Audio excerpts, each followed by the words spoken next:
So you may remember the scene in Harry Potter and the Philosopher's Stone where Harry gets thousands and thousands of letters sent to him, which fills up the Dursleys' house.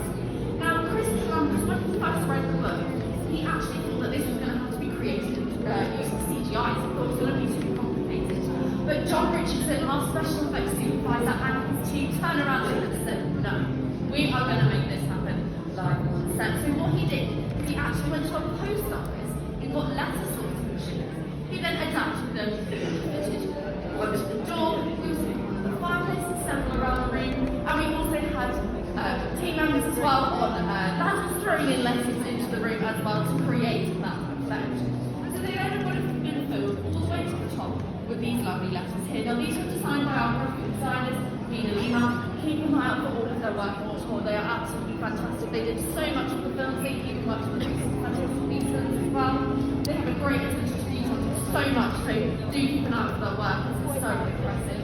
So they would have made 10,000 of these letters. So they would have filled that room full of 10,000 letters, which can be one little negative is if something went wrong or they just do a retake, they would have had to clean up that big mess, which is why I only about 20 here today, as I don't want to be spending my day cleaning up. So we're going to see if it works. Now this is as old as me, so sometimes it doesn't work, but I'm really hoping today it does with our first take.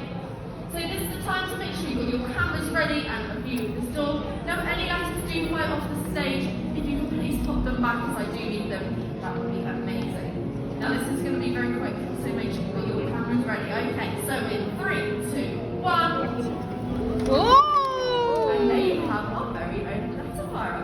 So thank you so much for joining me. If I can direct your attention to the lovely Claire, she's going to tell you a little bit more about visual effects. Thank you very much.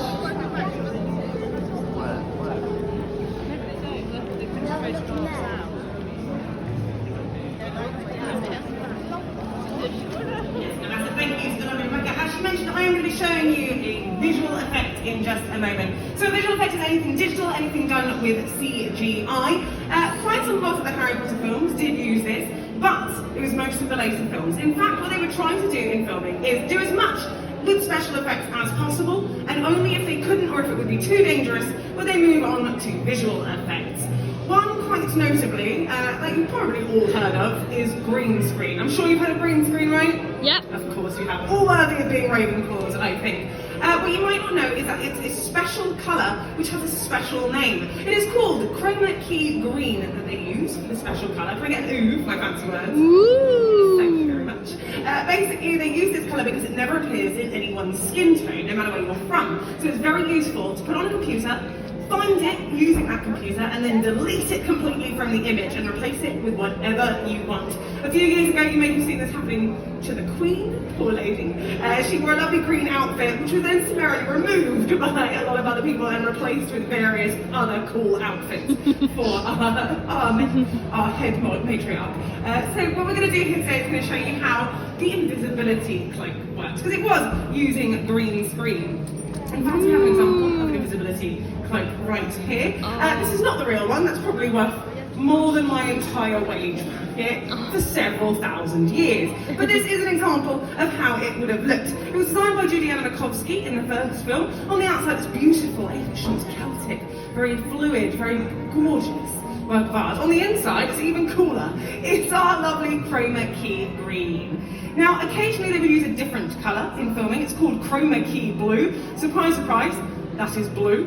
They would use it in case any Slytherins were on screen and any sort of grass or anything outside like trees as well. So hopefully this is going to work for me. You may see some shadowing happening around my mask because I am a Slytherin. But as you can see on my lovely green screen background, if I step in here, while I am blended in quite well, I am of course not invisible. We have to use our keyboard over here, which is connected to a computer. Once we switch that lovely image of the Gryffindor common room where Harry first receives his invisibility cloak on Christmas morning, I'm going to come in like this. When you watch the films again, please do pay close attention to how Harry puts on the invisibility cloak. You'll notice that every time he does, he will show the outside to the camera first, then do a dramatic flip and become invisible. I know, right? Isn't it cool? Floating head in the Gryffindor common room. Think of all the trouble I can get up to as a Slytherin in here. We can use this to go all around the castle though. How about we head maybe to Oh, the potions classroom, that's much nicer for me as a Slytherin, don't you think? Excellent there. I don't have to be invisible in there because I'm quite happy there. But we can also maybe head to the room of requirement. What do you think? See how that seamlessly blends into the background that we have there. That's the magic of technology. And it was in the room of requirement that Harry taught his fellow students how to do wand combat. And it's here that I can teach you to do some wand combat as well today. If you would not like to do the wand combat, because I will force you to join in with it, it is incredibly fun, I do promise. If you would like to escape, please do feel free to continue into the Forbidden Forest. Later on we'll show you how to make howlers as well that you can take home with you. If you would like to do this demonstration, you are going to need a few things. Don't worry, none of those things are wands, funnily enough. So if you remember in the Harry Potter films, Voldemort disarms Harry with a simple flick of his wrist. So you do not need a wand to do this demonstration at all. You can use your hand without a wand, like Voldemort did. You can use anything that you have to hand. I'm going to be using a remote because I like technology, I guess. I've once seen this demonstration done with a toy pegwig being used as a wand, but it's probably the funniest thing I have ever seen, and that is why I'm still talking about it today. The second thing that you're going to need is a little bit of space to do this, just because there's quite a lot of flailing around. We don't want anyone getting hit with any arms or anything like that. Grown-ups, you have absolutely no excuse not to join in, quite frankly, and I can see you all, and it's much funnier for me up here. Don't worry, it's very embarrassing for all of you. So I'm going to introduce you to a gentleman named Paul Harris, who was the one choreographer for the Harry Potter films. Are you ready to meet Paul? Yeah! Excellent, here we go, take it away, Paul. Hi, I'm Paul Harris, and I was the choreographer of the battle scenes in Harry Potter and the Order of the Phoenix.